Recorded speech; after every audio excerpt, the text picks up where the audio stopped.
তুই আমার ঘর থাইক্যা আরেক পুলার লগে লাগিয়া আত কাটছস, এও কাটছস।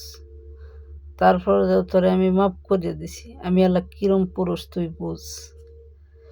তুই আবার তোর এই কারণে আমি আইছি প্রবাস, হ্যাঁ, যা মানুষে খারাপ সমালোচনা থেকে এর থেকে একটু দূরে থাকি, নিজের মনটা সান্ত্বনা করি।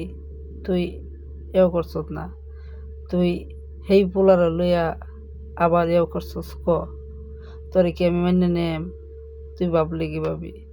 তুই হেই পোলার লাগে হাত কাটস, এও কাটস। তুই এখন কস মাফ করে দেও। তোর মাফের মায়েরও সুদি, তোরেও সুদি, তোর মায়েরও সুদি। কাঙ্কি মাগি তুই বুঝস না? রোজা থেকে আমি গালি দিই, তুই বুঝে রাখ।